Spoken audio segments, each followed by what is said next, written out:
All right, a word of warning. This live video may just be a little bit woo-woo as we talk about symptoms, we talk about healing, we talk about movement. It's a really, really important concept.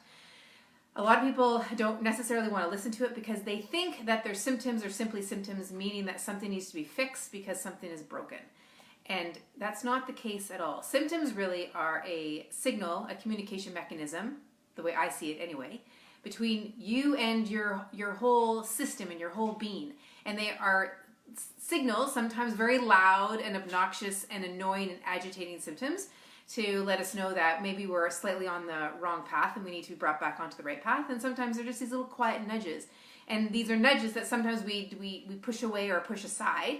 And then in pushing them aside, then they come back a little bit stronger a little bit later on. I was having a conversation with a client last week, and she was saying to me, Susie, it's very apparent that you've got a lot of skill and expertise in this and in movement and biomechanics and all this other stuff. She goes, but I'm just not sure I can do it.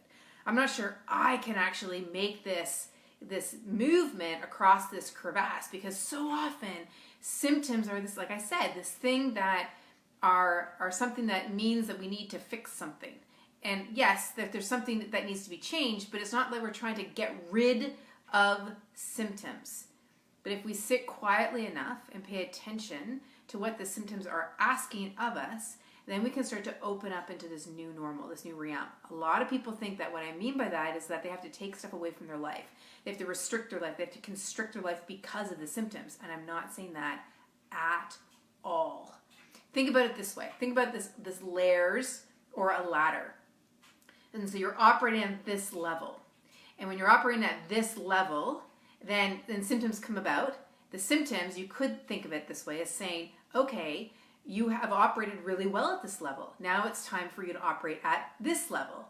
And you are now at the skill set you are now kind of used up here. And so now you get to operate up here. Now, I get it, used up may not be the greatest term, but you get the idea. So now you get an opportunity to come up to here and operate at this level, right? A lot of people don't understand that about healing and getting better. A lot of people think that when they're healing and getting better, they're going to be doing less and less of their lovely life. And in fact, what the point is that it's opening you up into something a whole lot better.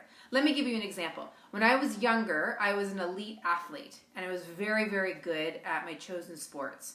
I was very good at putting the blinders on. I was very determined. I was very specific. This is not going to surprise those of you who follow me. And I was very on purpose, and I won a lot of events. Now, fast forward, when I started to injure myself and all of that, and then I got into my 20s, and that way of being was no longer working for me anymore. I was still determined.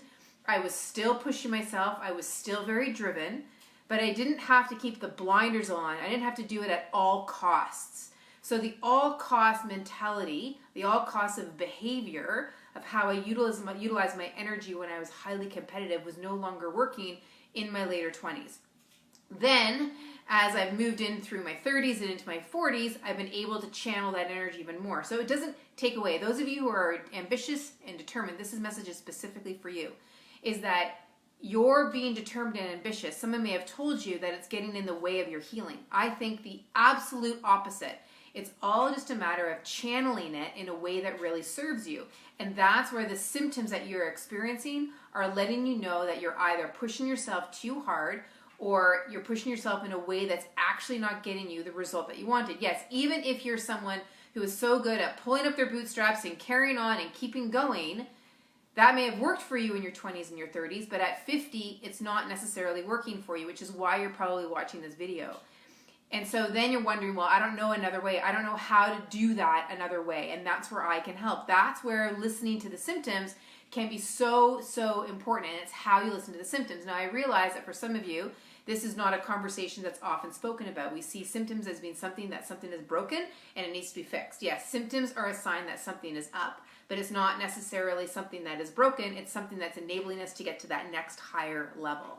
So every client that I've worked with who's taken this on, they've literally done that. They've gotten to a higher level. Yes, they've used less effort to get the result they've wanted. They've embraced effortless effort. They've been able to get more with less, right? So that's not a constriction of living. That's an an opening to life in a whole new way.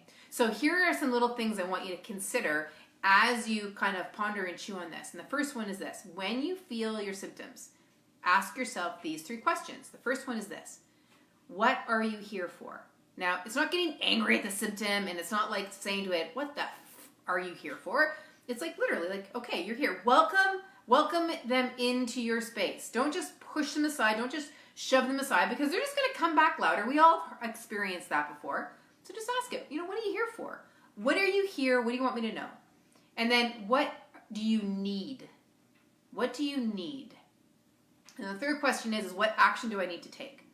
Now, initially, you might get absolutely 0 responses from asking those questions, or you might be wanting to answer the questions with your brain and with your logic, and I really encourage you to notice the distinction between when the answer comes from more a systemic type of psycho-spiritual space, if I dare say it that way, versus just a mental, logical answer. Because there's a feeling, there's a difference in that feeling. And then oftentimes images will come up for people, images of people they need to talk to or things they need to do or something. It's all unique to you. I can't tell you the way it's going to go.